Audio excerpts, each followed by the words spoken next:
Hello, my name is Keithanthony, and I'm just putting this video together very quickly to show you how to adjust your sound when you're using Skype and maybe coming in or getting into problems.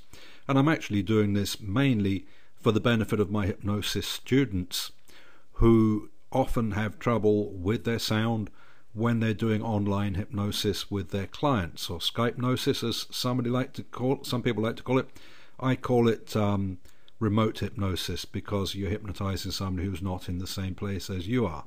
So that said, what can we do about adjusting the sound in Skype, and why would we want to do it? Well, let me first of all open up another window. So I'm going to click on Tools just here at the top of the Skype window. Click on Tools, come down here to Options just here, click on Options, and then come to the left hand side there. Let me just bring that down a little bit so you can see it better. Click down this left hand column, click on Audio Settings there, that's that. And the thing that we're interested in now are these settings just around here.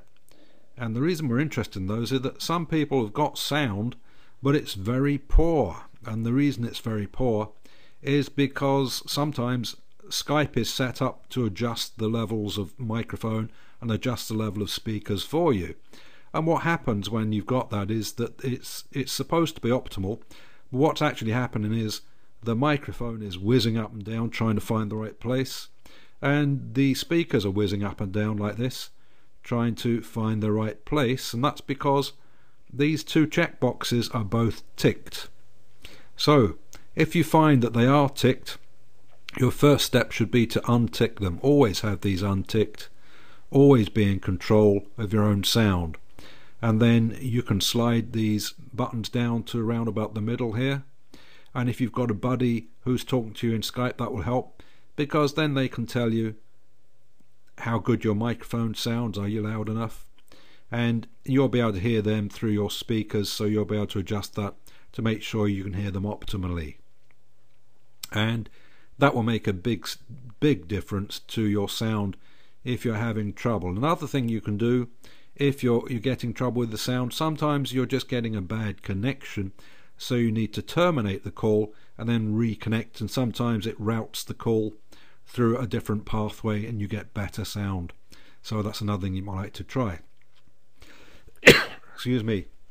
Now if you're getting trouble with sound, you're not getting sound, there's a problem with your speakers obviously. And make sure, of course, first of all that you've got your speakers connected and they're switched on. And if that doesn't work, then what you can do is to come down to the Start button on the bottom left hand corner of your screen, and once you've got to there, let me bring this down here, change my focus, come down to the left hand corner of your computer. If it's a Windows computer, there's your Start button.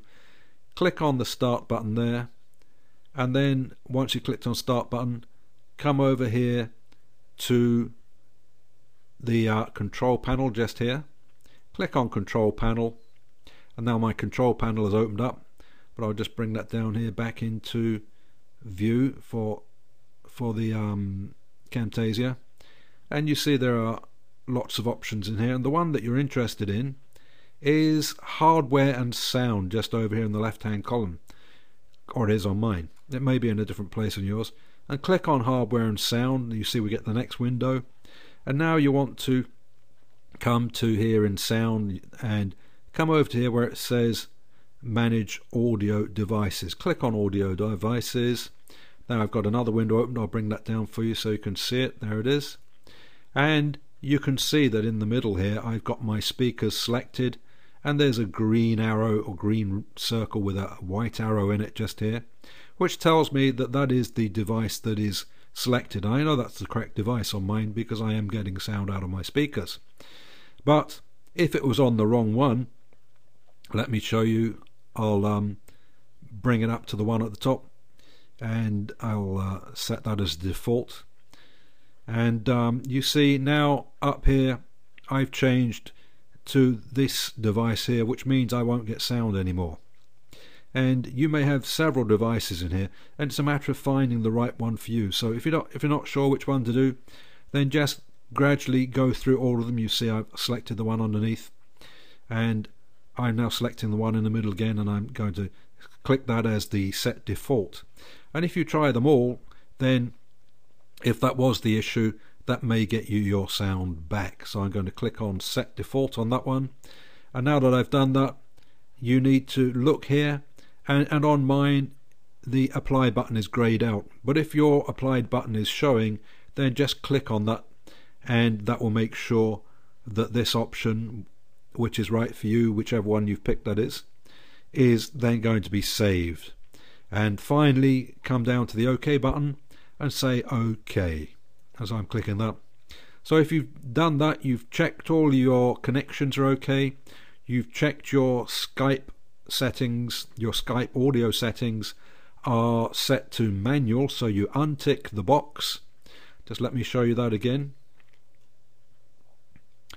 Untick the box here, untick the box there, and that was very important to do, and adjust these levels manually until you think you've got them in the right place. One other thing I should show you is this drop down, because if I click on the drop down, you see there are several devices in here. You have to make sure, of course, you've got the right one selected. Once again, if you're not sure which one it is, try them all until you find your microphone is working, and if you've got a friend on the other end who's in a call with you, then they'll be able to confirm that they can hear you. And just down here we've got the one for the speakers. Once again, the little triangle there, the drop down box, click on there, and all your devices will be in here. And I know that mine is on the correct one at the moment, Realtek high definition audio. That is correct for my computer, so that's fine. Once again, if you've changed anything, do make sure that you come down here to the save button and save it as I'm doing now, to make sure that my settings actually do change. And there it is. That is my Skype audio tutorial which I've made for my hypnotherapy students. And if anybody, by the way, needs hypnotherapy, please do call me. And you can find my contact details by going very simply to http://virtualemeeting.com. That's virtual letter E meeting, no spaces, .com, and all of my contact details will be there in my online business card, so that you can contact me for help should you need me. And thank you very much for listening to me and watching my video, and that is a wrap from me. Bye bye.